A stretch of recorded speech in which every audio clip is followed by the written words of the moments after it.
से भारत जोड़ो यात्रा शुरू हुई है, मुझे लगता है भारतीय जनता पार्टी की रात की नींद हराम हो गई है। क्योंकि भारतीय जनता पार्टी तो छटपटाई हुई है, उसको समझ में नहीं आ रहा उन लोगों को कि हम करें क्या। क्योंकि अब तक 2014 से लेके अब तक जो सियासत हुई वो भारत को तोड़ने की हुई है।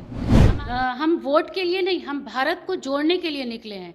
कल सीमांचल में केंद्रीय गृह मंत्री अमित शाह का दौरा होने जा रहा है और इस वक्त हमारे साथ कांग्रेस की नेता फौजिया राणा जी हैं, उनसे बात करेंगे। फौजिया जी, जिस तरीके से अमित शाह के दौरे को लेकर बिहार में काफ़ी सियासत तेज है, पीएफआई के कई ठिकानों पर रेड हुई है, कहीं ना कहीं विपक्षी एकता पर भी चोट हो रही है, किस तरीके से देख रहे हैं अमित शाह के इस दौरे को और कांग्रेस क्या भूमिका में अब रहेगी? देखिए, जिस तरह से बिहार में एक बड़ा चेंज हुआ, बीजेपी को कहीं ना कहीं तिलमिलाहट है कि हमने बॉम्बे में जाकर, सबको मालूम है कि महाराष्ट्र में उन्होंने क्या किया। तो कभी कभी कहते हैं कि हम कहीं जब बुरा करते हैं तो उसका फल कहीं और से मिल जाता है, तो वो उनको बिहार से मिल गया। तो पूरी भारतीय जनता पार्टी तो छटपटाई हुई है, उसको समझ में नहीं आ रहा उन लोगों को कि हम करें क्या। और अमित शाह जी जो ये सीमांचल दौरा कर लें या बिहार में या कहीं भी वो दौरा कर लें, लेकिन बिहार की जनता समझदार हो चुकी है। उनको लगा कि उन्होंने कहीं ना कहीं ब्लंडर किया है, और आज जिस तरह से हम सब एकजुट होकर यहाँ सरकार में हैं, तो मुझे लगता है उनके दौरे से या प्रधानमंत्री जी के दौरे से भी बिहार में कोई फ़र्क नहीं पड़ने वाला है। पीएफआई को लेकर भी कई जगह रेड हुई हैं, 12 राज्यों में रेड हुई है। बिहार में सीमांचल के इलाके को गढ़ बताया जा रहा है, आतंकवादियों का इलाका बताया जा रहा है बीजेपी के तरफ से। देखिए, जो मूल मुद्दे हैं, जो मुल्क के मूल मुद्दे हैं, उस पर भारतीय जनता पार्टी बात करना ही नहीं चाहती है। उनके मुद्दे होते हैं आतंकवाद, पाकिस्तान, अफ़गानिस्तान, ठीक है। और जहाँ तक पीएफआई का आप मामला पूछ रहे हैं, तो चूंकि उसके लिए कानून है, कोर्ट है, और मुझे लगता है कि निष्पक्ष जांच होनी चाहिए, और इसमें जो भी गुनाहगार हैं, जो आरोपी हैं, उनको सज़ा होनी चाहिए।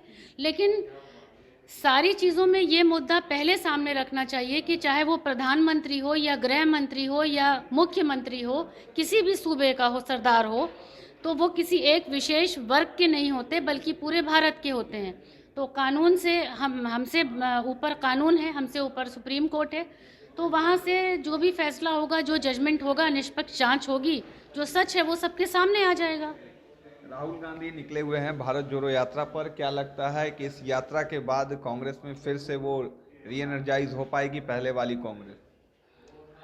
देखिए, पिछले कुछ दिनों से आप भी देख रहे हैं कि जब से भारत जोड़ो यात्रा शुरू हुई है, मुझे लगता है भारतीय जनता पार्टी की रात की नींद हराम हो गई है। क्योंकि उनको लग रहा है कि अब धरती खिसक रही है। सबको मालूम है कि आने वाले समय में जो चुनाव होने वाले हैं, कहीं ना कहीं भारतीय जनता पार्टी को अपने लिए खतरा है। क्यों?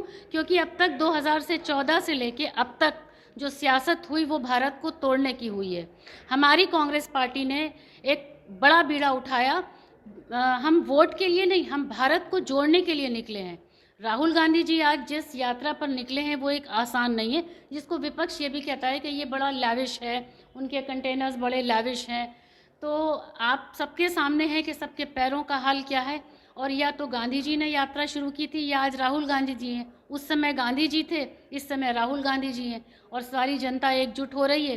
कल पूरा भारत एकजुट होगा और हम मिलकर आने वाले समय में बेहतरीन रिजल्ट लेके सामने आएंगे। और जो लोग राहुल गांधी जी पर अक्सर टिप्पणी करते हैं, तो मैं ये कहना चाहूँगी कि ये फूल मुझे विरासत में मिले हैं। तुमने मेरे कांटों भरा बिस्तर नहीं देखा, जिस दिन से चला हूँ मंजिल पे नज़र है, हमने कभी पाँव के छालों को नहीं देखा। ये थी हमारे साथ कांग्रेस नेता फौजिया राणा, जिन्होंने साफ तौर से बताया है कि अमित शाह के सीमांचल दौरे से बीजेपी जिस तरीके से बौखलाई हुई है उसका असर होने जा रहा है अमित शाह का सीमांचल दौरा। लेकिन बिहार में जिस तरीके से महागठबंधन की सरकार बनी है, इस दौरे से भाजपा को कोई बड़ा फायदा नहीं होने वाला है। आप बने रहे फर्स्ट बिहार के साथ। ये लो, मुंह मीठा करो। आज मैंने अपना जॉब छोड़ दिया, अब हम पूर्णिया वापस जाएंगे। जॉब छोड़ दिया है? मतलब ये घर कैसे चलेगा? हम करेंगे क्या? और माँ बाबूजी क्या बोलेंगे? इसलिए मैं एक और मिठाई का डब्बा लाया। अपने बिजनेस के लिए लोन अप्रूव हो गया। अरे लोन अप्रूव हो गया वो तो ठीक है, लेकिन पूर्णिया में हम रहेंगे कहाँ? अपना घर भी तो नहीं है वहां। इसलिए तो एक और मिठाई का डब्बा अलग से लाया हूं। हमने पूर्णिया में घर ले लिया है। पूर्णिया के ई होम्स पैनोरमा में। पूर्णिया में पैनोरमा ग्रुप लेकर आए हैं ई होम्स पैनोरमा, बड़ा घर, आलीशान जिंदगी और अत्याधुनिक सुविधाओं के संग। अरे अरे, अब क्यों मुंह मीठा करवा रही हो? क्योंकि हम घर वापसी जो कर रहे हैं।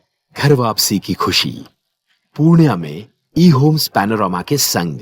ई Homes Panorama, luxurious lifestyle redefined.